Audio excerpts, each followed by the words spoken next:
So every day, and also minute by minute, second by second. Every second there may be some developments takes place. Okay, so relating to each and every product or service, etc. Right? ಯಾವುದೇ product ತಗೊಂಡ್ರೆ service ತಗೊಂಡ್ರೆ ಅದಕ್ಕೆ related ಆಗಿ ಸ್ವಲ್ಪ little bit changes developments ಅಂತಕ್ಕಂಥದ್ದು ಆಗ್ತಲೇ ಇರುತ್ತೆ. Right? So ನಾವು ಎಷ್ಟೇ ಏನೇ ತಿಳ್ಕೊಂಡಿದೀವಿ ಅಂದ್ರೂ ಕೂಡ ಅದು ತುಂಬಾನೇ ಕಡಿಮೆನೇ ಇರುತ್ತೆ. ಬಟ್ ತಿಳ್ಕೊಳ್ಬೇಕಾಗಿರ್ತಕ್ಕಂಥದ್ದು ಅದು ಜಾಸ್ತಿ ಇರುತ್ತೆ. ಸೊ ಅದಕ್ಕೋಸ್ಕರವಾಗಿ ನಾವು ಏನ್ ಮಾಡ್ತೀವಿ ಅಂತ ಹೇಳಿದ್ರೆ ಪ್ರತಿಯೊಂದು ನಾವು ಏನು ಬಿಸ್ನೆಸ್ ಮಾಡ್ತಾ ಇರ್ತೀವಿ ಆ ಬಿಸ್ನೆಸ್ ರಿಲೇಟೆಡ್ ಆಗಿ ನಾವು ಟೈಮ್ ಟು ಟೈಮ್ ಏನ್ ಚೇಂಜಸ್ ಆಗ್ತಾ ಇದೆ ಅದನ್ನ ಅಬ್ಸರ್ವೇಷನ್ ಮಾಡ್ತಾ ಇರ್ಬೇಕು. Since we should study the consumers and we should have the good interaction with the consumers, customers, and also we continuously watch the news, TV news, and also newspapers. We should have the habit, in the sense as the businessmen should have the habit of reading newspapers, right? So ಈ ರೀತಿಯಾಗಿರ್ತಕ್ಕಂಥದ್ದು habits ಅನ್ನು ಹೊಂದಿದ್ರೆ automatically ಏನಾಗುತ್ತೆ, ಏನು changes ಆಗ್ತಾ ಇದೆ, ಯಾವ field ಅಲ್ಲಿ ಏನ್ changes ಆಗ್ತಾ ಇದೆ. For example, if you are a investors, in such a cases you should continuously watch or assume that you are an investor in a share market, right? So in such a cases you should continuously watch what are the changes going on in the share market. So time to time ಅಲ್ಲಿ changes ಆಗ್ತಾ ಇರುತ್ತೆ. For example, ನೀವು ಮನೆಯಲ್ಲಿ ನೀವು NDTV ಈ channel ನೋಡ್ತಾ ಇದ್ರೆ NDTV observation ಮಾಡಿ, ಆ NDTV ನಲ್ಲಿ ಕೆಳಗಡೆ ಬಾಟಮ್ ಲೈನ್ ಅಲ್ಲಿ ಅವರು ಅಪ್ಡೇಟ್ಸ್ ತೋರಿಸ್ತಾ ಇರ್ತಾರೆ. ಸೊ ಅಂದ್ರೆ ಇವನ್ ಪ್ರತಿಯೊಂದು ಶೇರ್ ಮಾರ್ಕೆಟ್, ಯಾವ್ಯಾವ ಶೇರ್ ಮಾರ್ಕೆಟ್ ಇದೆ ಐಡೆಂಟಿಕಲ್ ಆಗಿ ನನಗೆ ಗೊತ್ತಿರತಕ್ಕಂಥದ್ದು ನಿಯರ್ಲಿ ಇಂಡಿಯಾದಲ್ಲಿ 4 ಶೇರ್ ಮಾರ್ಕೆಟ್ಸ್ ಇರ್ತಕ್ಕಂಥದ್ದು. ಸೊ ದಿಲ್ಲಿ ಶೇರ್ ಮಾರ್ಕೆಟ್ ಇದೆ, ಏನಂತ ಕರಿತೀವಿ ಅದಕ್ಕೆ? ದಿಲ್ಲಿಯಲ್ಲಿರೋ ಶೇರ್ ಮಾರ್ಕೆಟ್ ಏನಂತ ಕರಿತೀವಿ?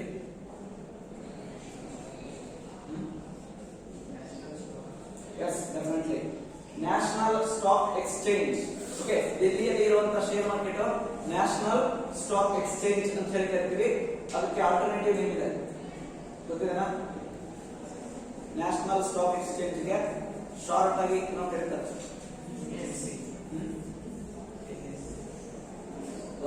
ಅಬ್ರಿವೇಷನ್. ಕೇಳ್ತಾ ಇಲ್ಲ, ಅಬ್ರಿವೇಷನ್ ಕರೆಕ್ಟ್ NSE ನೇ.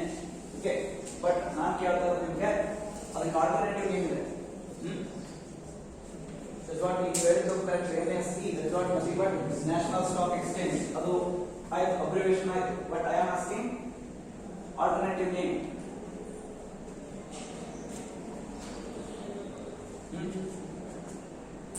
Financial markets and services.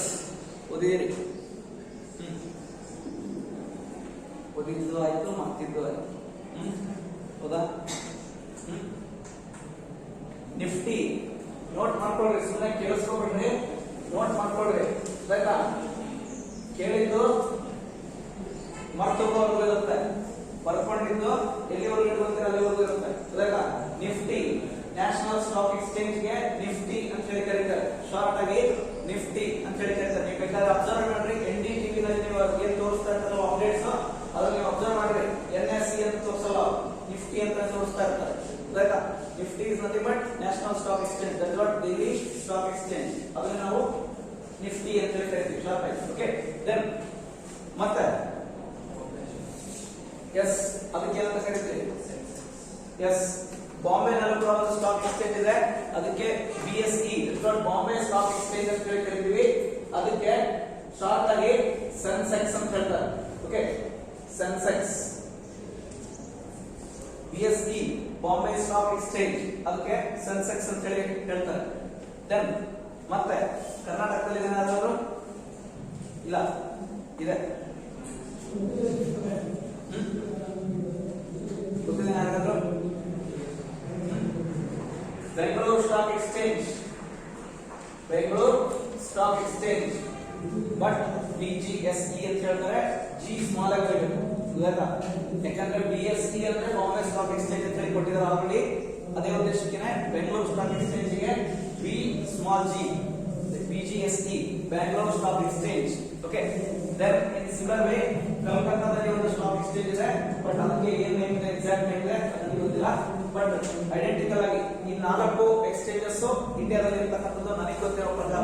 Okay so ಮತ್ತೆ ಇದು ಬೇರೆ ಬೇರೆ ಯಾವ್ದು ಇದೆ ಏನೋ ನೋಡಿ ಸೊ ನೀವು ಸರ್ಚ್ ಮಾಡಿದ್ರೆ ಸಿಗುತ್ತೆ ಓಕೆ ದಟ್ಸ್ ವಾಟ್ ಸೊ ನೀವು ಶೇರ್ ಮಾರ್ಕೆಟ್ ಅಲ್ಲಿ ನೀವು ಇನ್ವೆಸ್ಟರ್ ಆಗಿದ್ದೀರಾ ಅಂತ ಹೇಳಿದ್ರೆ ನೀವು ಮಾರ್ಕೆಟ್ ಅಲ್ಲಿ ಏನ್ ಚೇಂಜಸ್ ಆಗ್ತಾ ಇರುತ್ತೆ ಅನ್ನೋದನ್ನ ನೀವು ಕಂಟಿನ್ಯೂಸ್ ಆಗಿ ಅಬ್ಸರ್ವೇಷನ್ ಮಾಡ್ತಾ ಇರಬೇಕು ಯಾಕಂದ್ರೆ ಪ್ರೈಸಸ್ ಕಡಿಮೆ ಆದಾಗ ಪರ್ಚೇಸ್ ಮಾಡಬೇಕು ಪ್ರೈಸಸ್ ಜಾಸ್ತಿ ಆದಾಗ ಸೇಲ್ಸ್ ಮಾಡಬೇಕು ಸೊ ಆ ರೀತಿ ನೀವು ಮಾಡಿದ್ರೆ you are a good investor right you are a profitable investor otherwise not okay so ಅದಕ್ಕೋಸ್ಕರವಾಗಿ ನೀವು ಏನ್ ಬೈ ಮಾಡಬೇಕು ಏನ್ ಸೇಲ್ಸ್ ಮಾಡಬೇಕು ಅನ್ನೋದನ್ನ ತಿಳ್ಕೊಳ್ಳೋಕೋಸ್ಕರವಾಗಿ ನೀವು ಕಂಟಿನ್ಯೂಸ್ ಆಗಿ ಮಾರ್ಕೆಟ್ ನ ಅಬ್ಸರ್ವೇಷನ್ ಮಾಡ್ತಾ ಇರೋದು ನಿಮಗೆ ಸಿಮಿಲರ್ ವೇ ಇಲ್ಲೂ ಅಷ್ಟೇ as a businessman as an entrepreneur we should continuously observe the market what are the changes are going on in the market in relation to my business or in relation to my product or service so in essence ಈಗ already ಹೇಳಿದಾಗ ಕೆಲವೊಂದು alternatives ಹೇಳಿದ್ರೆ ನನಗೆ ಕೆಲವೊಂದು habits ಅನ್ನು ನಾವು ಹೊಂದಿರಬೇಕು ಏನೋ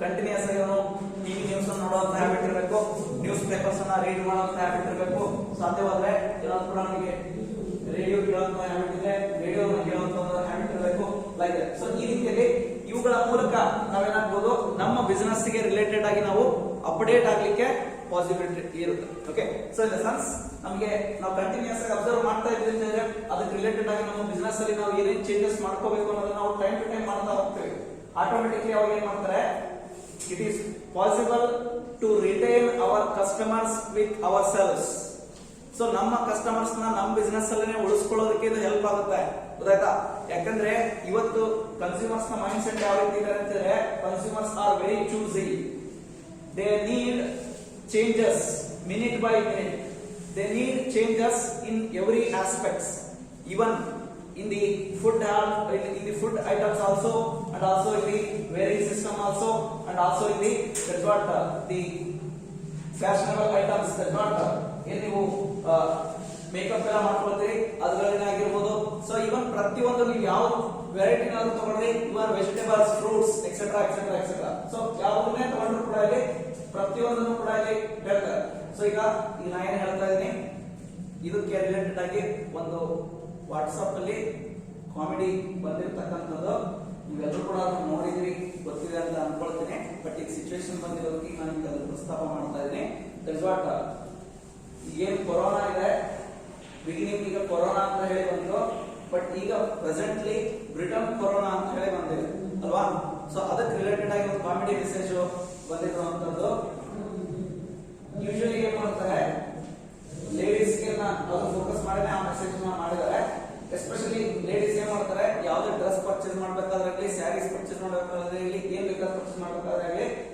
ಇದೇ ವೆರೈಟಿಯಲ್ಲಿ ಬೇರೆ ಕಲರ್ ತೋರಿಸ್ರಿ ಬೇರೆ ಡಿಸೈನ್ ತೋರಿಸ್ರಿ ಅಂತ ಹೇಳ್ತಾ ಇರ್ತಾರೆ ಓಕೆ ಸೊ ಈಗ ಮೆಸೇಜ್ ಕೂಡ ಇರೋದು ಅದನ್ನೇ ಯಾರೋ ಒಬ್ಬ ಲೇಡಿ ಹೋಗಿ ಮೋಸ್ಟ್ಲಿ ಇದೇ ವೆರೈಟಿಯಲ್ಲಿ ಇನ್ನೊಂದು ಬೇರೆ ಕಲರ್ ತೋರಿಸು ಅಂತ ಹೇಳಿರ್ಬೇಕು ಅದಕ್ಕೆ ಈಗ ಬ್ರಿಟನ್ ಕೊರೋನಾ ಬಂದಿದೆ ಕೊರೋನಾ ಹೋಗಿ ಈಗ ಬ್ರಿಟನ್ ಕೊರೋನಾ ಬಂದಿದೆ ಅಂತ ಹೇಳಿ ಅದು ಮೆಸೇಜ್ ಮೀನಿಂಗ್ ಇರೋದು okay like in the sense ಇಲ್ಲಿ ಏನಂತ ಹೇಳಿದ್ರೆ ಸೊ ಎಷ್ಟು ಏನೇ ನೀವು ಬೇಕಾದ್ರೆ ಅಬ್ಸರ್ವೇಷನ್ ಮಾಡಿ ಸುಮ್ಮನೆ ನೀವು ಪರ್ಚೇಸ್ ಮಾಡೋದಕ್ಕೆ ಹೋದ್ರೆ ಆಯ್ತು ಅಥವಾ ನೀವು ಹಾಗೆ ನೋಡ್ಬೇಕು ಅನ್ನೋ ಉದ್ದೇಶಕ್ಕಾದ್ರೂ ನೀವು ಸುಮ್ಮನೆ ಅಬ್ಸರ್ವ್ ಮಾಡ್ಲಿಕ್ಕೆ ಹೋಗ್ರಿ ಬಟ್ಟೆ ಅಂಗಡಿಗೆ ಹೋಗ್ರಿ ಎಸ್ಪೆಷಲಿ ಫೆಸ್ಟಿವ್ ಮೂಮೆಂಟ್ಸ್ ಸೊ ಬಟ್ಟೆಗಳನ್ನ ರಾಶಿ ರಾಶಿ ಹಾಕಿರ್ತಾರೆ ತೆಗೆದು ರಾಶಿ ರಾಶಿ ಹಾಕಿರ್ತಾರೆ ಇದೇನಪ್ಪ ಇವರು ಬಟ್ಟೆ ಅಂಗಡಿ ಇರ್ತಾರೆ ಹಿಂಗ್ ಬಿಸಾಕಿದಾರಲ್ಲ ಅಂತ ನಿಮಗೆ ಅನ್ನಿಸ್ಬೇಕು ಓಕೆ ನೀವು ನೋಡ್ಲಿಕ್ಕೆ ಹೋದಾಗ ಹಿಂಗ್ ಬಿಸಾಕಿರಲ್ಲ ಅಂತ ನಿಮಗೆ ಅನ್ನಿಸ್ಬೇಕು ಆದ್ರೆ ಅವ್ರ ಇಂಟೆನ್ಷನಲಿ ಬಿಸಾಕಿರಲ್ಲ ಹೋಗಿರ್ತಕ್ಕಂಥ ಕಸ್ಟಮರ್ಸ್ ತಗ್ಸಿರ್ತಾರೆ ಓಕೆ ಸೊ ಈಗ ಒಂದು ತೋರಿಸಿರ್ತಾರಲ್ಲ ಸೊ ಈಗ ಅದು ಮಾತ್ರ ಏನೋ ಚೆನ್ನಾಗಿ ಕಾಣಿಸಲ್ಲ ಅದು ತೆಗಿ ನೆಕ್ಸ್ಟ್ ಅದು ಚೆನ್ನಾಗಿ ಇದು ತೆಗಿ ಸೊ ಈ ರೀತಿ ತರಿಸಿ ಹಾಕಿರ್ತಾರೆ ಓಕೆ ಸೊ ಅವಾಗ ಆಟೋಮೆಟಿಕ್ಲಿ ಏನಾಗುತ್ತೆ ಅದು ನಾವು ಮಾಡಿಸ್ಲಿಕ್ಕೆ ಟೈಮ್ ಇರಲ್ಲ ಇನ್ನೊಬ್ರು ಕಸ್ಟಮರ್ ಬಂದ್ರೆ ಅವ್ರು ಅಟೆಂಡ್ ಮಾಡಬೇಕು ಓಕೆ ಲೈಕ್ ಸೊ ಅವಾಗ ಆಟೋಮೆಟಿಕ್ಲಿ ಏನಾಗುತ್ತೆ ರಾಶಿ ಐಟಮ್ಸ್ ಅಲ್ಲಿ ಬಿದ್ದಿರುತ್ತೆ ಸೊ ಅದಕ್ಕೋಸ್ಕರನೇ ಎಸ್ಪೆಷಲಿ ನೀವು ಬಟ್ಟೆ ಅಂಗಡಿಗಳಲ್ಲಿ ಯಾರಾದ್ರು ನಿಮ್ಮ ಪೇರೆಂಟ್ಸ್ ಅಥವಾ ಸಿಸ್ಟರ್ಸ್ ಬ್ರದರ್ಸ್ ಯಾರು ವರ್ಕ್ ಮಾಡ್ತಾ ಇದ್ರೆ ಸೊ ನಿಮ್ಗೆ ಅದು ಅನುಭವ ಇರುತ್ತೆ ಎಸ್ಪೆಷಲಿ ಫೆಸ್ಟಿವ್ ಮೂಮೆಂಟ್ಸ್ ಅಲ್ಲಿ ಏನ್ ಮಾಡ್ತಾರೆ ಲೇಟ್ ನೈಟ್ ವರೆಗೂ ಕೂಡ ಅವರಿಂದ ವರ್ಕ್ ಅನ್ನು ತಗೊಂತಾರೆ ಓಕೆ 2 o'clock 3 o'clock ಅಲ್ಲಿವರೆಗೂ ಕೂಡ ವರ್ಕ್ ತಗೊಂತಾರೆ ಅಂದ್ರೆ ಅಷ್ಟೊತ್ತು ಏನ್ ಮಾಡ್ತಾರೆ ಕಸ್ಟಮರ್ಸ್ ಇರಲ್ಲ ಅವ್ರು ಏನ್ ಮಾಡ್ತಾರೆ ಅಂದ್ರೆ ಮಡಚೋ ಕೆಲಸ ಮಾಡ್ತಾರೆ okay so up to 10 o'clock ವರೆಗೆ ಏನ್ ಮಾಡ್ತಾರೆ ಕಸ್ಟಮರ್ಸ್ ಗೆ ಅಲೋ ಇರುತ್ತೆ ಕಸ್ಟಮರ್ಸ್ ನ ಹ್ಯಾಂಡಲ್ ಮಾಡ್ತಾರೆ ಆಫ್ಟರ್ ದಟ್ ಅವ್ರ ಕೆಲಸ ಏನೋ ಬಟ್ಟೆಗಳನ್ನ ಮಡಚೋಣ ಓಕೆ ಅದನ್ನ ಮಡಚಿ ಅವ್ರು ಏನೇನು ಪರ್ಟಿಕ್ಯುಲರ್ ಪ್ಲೇಸ್ ಇರುತ್ತೆ ಆ ಪರ್ಟಿಕ್ಯುಲರ್ ಪ್ಲೇಸ್ಗೆ ಇಡೋಣ ರೈಟ್ ಸೊ ಈ ರೀತಿಯಲ್ಲಿ ವರ್ಕ್ ಇರುತ್ತೆ ಸೆನ್ಸ್ ಏನೋ ಪ್ರತಿಯೊಂದು ಫೀಲ್ಡ್ ಗೆ ರಿಲೇಟೆಡ್ ಆಗಿ ನಾವು ಅಪ್ಡೇಟ್ ಆಗ್ತಾ ಇರಬೇಕು ಅಪ್ಡೇಟ್ ಆಗ್ತಾ ಇದ್ರೆ ನಾವು ಏನ್ ಮಾಡ್ಬೋದು ನಮ್ಮ ಕಸ್ಟಮರ್ಸ್ ನಾವು ಉಳಿಸ್ಕೊಳ್ಳೋದಕ್ಕೆ possibilities. Okay, next point. I think 8th one, right? Yes, think about the future. Think about the future of your business. Think about the future of your business. Think about the future of your business. Think about the future of your business. Right? So in the sense, think about the future of your business in the sense, you should have a proper budget. Okay, you should have a budget, proper budget with respect to your business. ಏನದು budget ಅಂತ ಹೇಳಿದ್ರೆ, so ಹೇಳ್ತೀರಾ ಯಾರು budget ಅಂದ್ರೆ ಗೊತ್ತಿದೆ ನಾನು ಹೇಳಿ. Estimation about expenditure. That's it. Yes, any other opinion? Exactly, but I need some more information. Any other opinion? Planning. ಅವ್ರು ಹೇಳಿದ ಒಪಿನಿಯನ್ ಕರೆಕ್ಟ್ ಇದೆ. ಅದಕ್ಕೆ ಮತ್ತೆ ಬೇರೆ ಏನಾದ್ರು ಸೇರಿಸೋದಿದ್ರೆ, ಏನಾದ್ರು ಹೇಳೋದಿದ್ರೆ ಹೇಳ್ಬೋದು.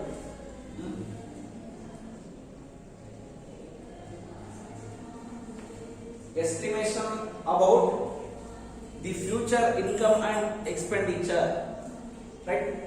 Estimation about the future income and expenditure is called as budget, right? Correct? Right?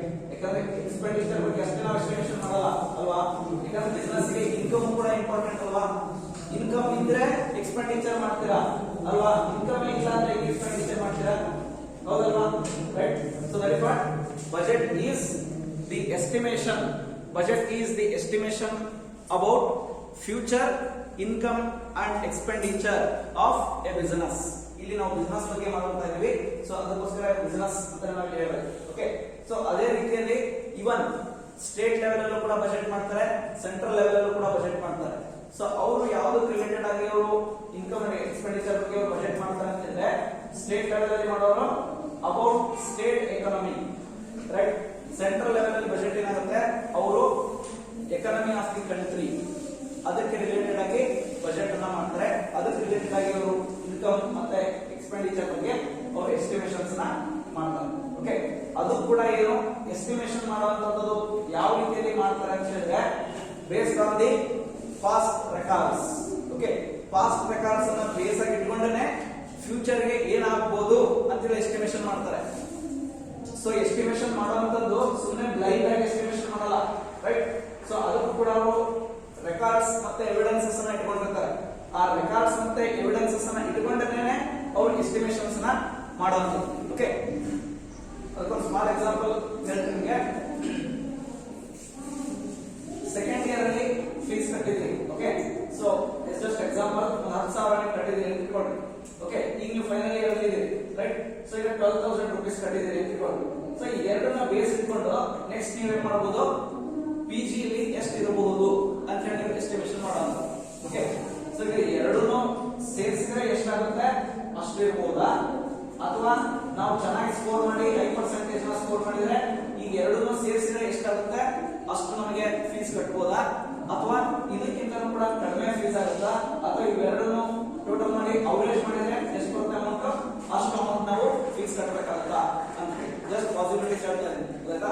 ಈ ರೀತಿಯಲ್ಲಿ ಅಂದ್ರೆ ಎಸ್ಟಿಮೇಷನ್ ಮಾಡೋದು ಹೇಗೆ ಅನ್ನೋದನ್ನ ನಾನು ಒಂದು ಎಕ್ಸಾಂಪಲ್ ಹೇಳ್ತಾ ಇರೋದು. ಆಯ್ತಾ? ರೈಟ್. ಸೊ ನೀವೇನ್ ಮಾಡಿರ್ತೀರಿ, ಇಲ್ಲೂ ಕೂಡ ನೀವು ಇಟ್ಕೊಂಡಿದ್ದು ಪಾಸ್ಟ್ ಡಾಟಾ ನೀವು ಬೇಸ್ ಆಗಿ ಇಟ್ಕೊಂಡಿದ್ರಿ. ಓಕೆ, ಸೆಕೆಂಡ್ ಇಯರ್ ಅಲ್ಲಿ ನೀವೇನ್ ಫೀಸ್ ಕಟ್ಟಿದಿರಿ, ಈಗ ಫೈನಲ್ ಇಯರ್ ಅಲ್ಲಿ ಏನ್ ಫೀಸ್ ಕಟ್ಟಿದಿರಿ ಅವನ್ನ ನೀವು ಬೇಸ್ ಆಗಿ ಇಟ್ಕೊಂಡು ಅದಕ್ಕೆ ರಿಲೇಟೆಡ್ ಆಗಿ ಏನ್ ಮಾಡ್ತಾ ಇದ್ರಿ, ನೆಕ್ಸ್ಟ್ ಫ್ಯೂಚರ್ ಅಲ್ಲಿ ಎಂ.ಕಾಮ್ ಗೆ ಹೋದ್ರೆ ಅಲ್ಲಿ ಎಷ್ಟು ಫೀಸ್ ಆಗುತ್ತೆ ಅನ್ನೋದ್ರ ಬಗ್ಗೆ ನೀವು ಎಸ್ಟಿಮೇಷನ್ ಮಾಡಬಹುದು, ರೈಟ್? ಬಟ್ MBA ಹೋದ್ರೆ ನಿಮಗೆ ಇದು ಯಾವ್ದು ಏನ್ ಹೇಳಿದೆ ನನ್ನ ಎಕ್ಸಾಂಪಲ್ ಎಸ್ಟಿಮೇಷನ್ ಬಗ್ಗೆ, ಆ ಎಸ್ಟಿಮೇಷನ್ ವರ್ಕೌಟ್ ಆಗಲ್ಲ. ಓಕೆ, ಯಾಕಂದ್ರೆ MBA ಗೆ ನಿಮಗೆ ನೀವು ಕೌನ್ಸಿಲಿಂಗ್ ಗೆ ಅಟೆಂಡ್ ಆದಾಗ 50,000 ರೂಪೀಸ್ ಕಟ್ಟಬೇಕು. ಆಯ್ತಾ? ಜಸ್ಟ್ ನೀವು ಕೌನ್ಸಿಲಿಂಗ್ ಗೆ ಅಟೆಂಡ್ ಆಗ್ತಿರುವ ಆ ಕೌನ್ಸಿಲಿಂಗ್ ಅಲ್ಲಿ ನಿಮ್ದು ಏನಾದ್ರು ಬೈ ಚಾನ್ಸ್ ಸೆಲೆಕ್ಷನ್ ಆಯ್ತು ಅಂತ ಹೇಳಿದ್ರೆ ನೀವು ಕೇಳಿದಂತ ಕಾಲೇಜಲ್ಲಿ ನಿಮಗೆ ಸಿಕ್ಕು ಸೀಟ್ ಅಂತ ಹೇಳಿದ್ರೆ ಇಮಿಡಿಯೇಟ್ ಆಗಿ ಆನ್ ಸ್ಪಾಟ್ ಅಲ್ಲಿ ನೀವು 50,000 ರೂಪೀಸ್ ಕಟ್ಟಬೇಕು. ನಂತರ ನೀವು ಮತ್ತೆ ಕಾಲೇಜಿಗೆ ಅಡ್ಮಿಷನ್ ಆದ್ಮೇಲೆ ಕಾಲೇಜ್ ಫೀಸ್ ಅದರ್ ಥಿಂಗ್ಸ್ ಅಂತ ಬೇರೆ ಬೇರೆ ಇರುತ್ತೆ, ಅದು ಸೆಕೆಂಡರಿ. ಆದ್ರೆ ಕೌನ್ಸಿಲಿಂಗ್ ಅಲ್ಲಿ ನೀವು ಸೆಲೆಕ್ಟ್ ಆಗಿದ ತಕ್ಷಣ ಆನ್ ದಿ ಸ್ಪಾಟ್ ಅಲ್ಲೇ 50,000 ರೂಪೀಸ್ ಕಟ್ಟಬೇಕು. ಹಾಗಿದ್ರೆ ನಿಮ್ಮ ಅಡ್ಮಿಷನ್ ಕನ್ಫರ್ಮೇಶನ್ ಆಗುತ್ತೆ. ಇಲ್ಲವರೆಲ್ಲ ಸೊ ಈ ರೀತಿ ಇರುತ್ತೆ. ಅದು MBA ನಾನು ಹೇಳಿದ್ದು. Okay right. ಅಂದ್ರೆ ಮೇನ್ ಆಗಿ ಈ ರೀತಿಯಲ್ಲಿ ನಾವು ಏನ್ ಮಾಡಬೇಕು ಅಂತಂದ್ರೆ ನಮ್ಮ ಬಿಸಿನೆಸ್ ನದು ಇನ್ಕಮ್ ಏನಿದೆ ಮತ್ತೆ ಎಕ್ಸ್ಪೆಂಡಿಚರ್ ಏನಿದೆ ಅವುಗಳನ್ನ ನಾವು ಪ್ರಾಪರ್ ಆಗಿ ಪ್ಲಾನಿಂಗ್ ಮಾಡ್ತಾ ಹೋಗ್ಬೇಕು. In the sense nothing but estimation ಮಾಡ್ತಾ ಹೋಗ್ಬೇಕು. ಯಾಕೆಂದ್ರೆ planning is important in each and every business. Okay, so without planning no businessman succeed in his business, right? So proper planning ಮಾಡಿಲ್ಲ ಅಂತ ಹೇಳಿದ್ರೆ ಅವನ ಬಿಸಿನೆಸ್ ಅಲ್ಲಿ ಅವನು ಸಕ್ಸಸ್ ಅನ್ನು ಕಾಣಲಿಕ್ಕೆ ಸಾಧ್ಯತೆ ಇಲ್ಲ, ರೈಟ್? ಸೊ ಈಗ ಇನ್ಕಮ್ ಏನಿರುತ್ತೆ ಅದಕ್ಕೆ ರಿಲೇಟೆಡ್ ಆಗಿ ನಾವು ಎಸ್ಟಿಮೇಷನ್ ಮಾಡಬೇಕು. ಎಕ್ಸ್ಪೆಂಡಿಚರ್ ಏನಿರುತ್ತೆ ಅದಕ್ಕೂ ರಿಲೇಟೆಡ್ ಆಗಿ ಒಂದು ಪ್ರಾಪರ್ ಎಸ್ಟಿಮೇಷನ್ಸ್ ಅನ್ನು ಮಾಡಬೇಕು. Plus one more important is that he is must and should plan about to reduce the expenditure and to increase the income.